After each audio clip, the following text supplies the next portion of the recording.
In this video, we are going to talk about many tools that can help us to manage our scene in RHINO. So we will talk about layers and how we can use layers. We will talk also about some of these toolbars that we left behind while talking about curves, surfaces, and solids. So we're going to see some of the selections tools here, which are pretty handy when you want to again, manage your scene and select objects and then place them into layers. And also we will go into the visibility toolbar and transform. So all the toolbars that we didn't see that we find here before the curve, the surface, and the solid, which we already created. And also we will anticipate something on the subdivisions tools here and the mesh tools. So let's get started, and let's get started with the select. So in RHINO here we have a lot of different types of selections we can select using, for example, a particular filter. So for example here I can say, okay, I want to select only curves or lights, meshes, surfaces, so I can choose here. So now I cannot select anything else but that particular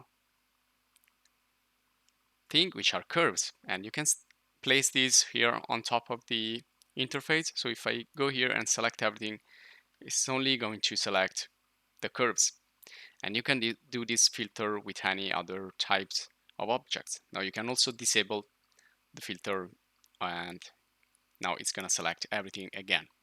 Now also here we have select all and select none.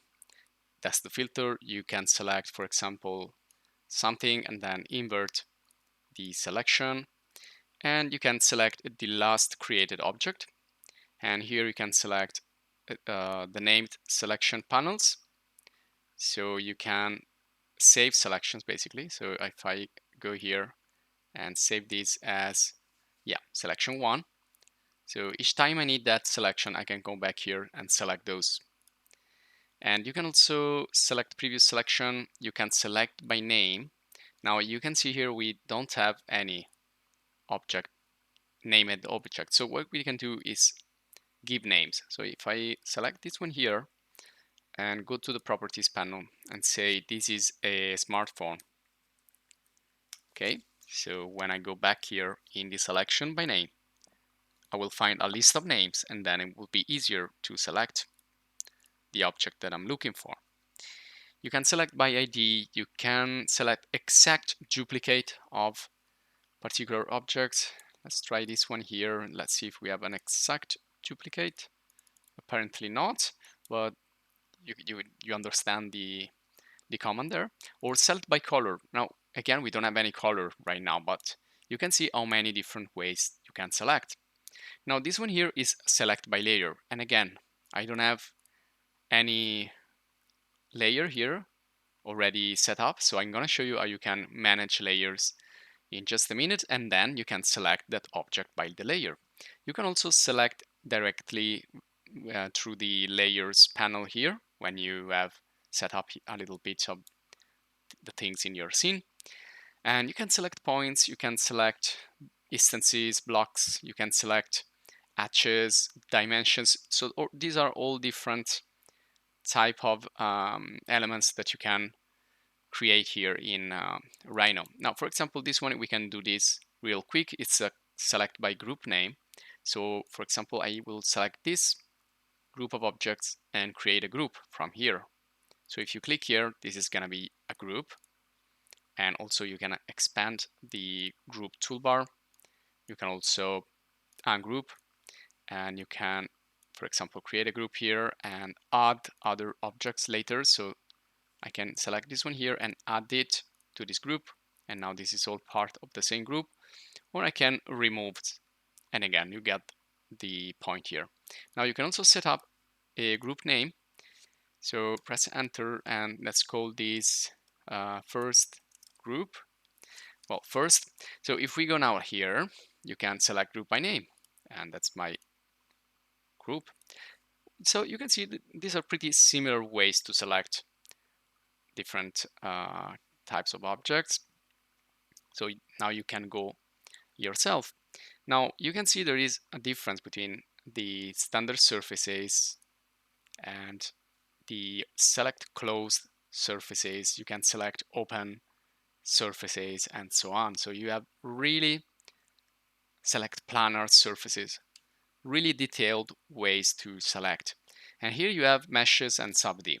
Now, just to show you that these are nothing but a different way to create models, I will create the first sub-D tools and also, so let's create here, for example, a cone like that. Okay, so it looks like a standard cone, but it's like very smooth. Now, this is the effect of the smooth. And again, we will see this later. If I create a mesh cone instead, this is not going to be smooth. It's going to be straight and with all its edges. But again, this is just an effect. We are looking basically at something really similar, but here we have the smooth effect. Now, again, we're going to talk about those things later, but I just want to show you here that you can now select meshes or select only sub-D, or you can select only curves. So this is kind of filtering the selection, and you have more filters inside. So it's really a lot of different ways to select here in RHINO. So spend some time here. And okay, now let's move on. Let's go to the visibility. Now visibility is when you can, for example, select a particular object and turn that off or on. So left mouse, you're gonna hide, right mouse, you're gonna show.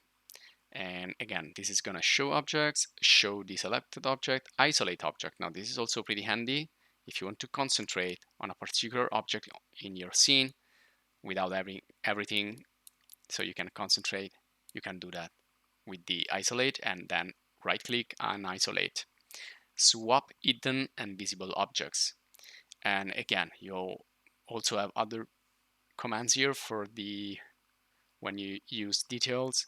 You can also lock so that you cannot select that, and unlock it if you want right there. And well, other stuff basically. And some of these you will find also in the layers panels, but in case of the layers, you're gonna work with multiple objects. So if I select, for example, these three, and what I usually do is go here, right click, and go to change object layer. You can copy the same objects, so you will have duplicate on another layer, or you can just move them to another layer, and those are gonna get the color of that layer. So let's call this rings. Okay, so now I can hide them as a group,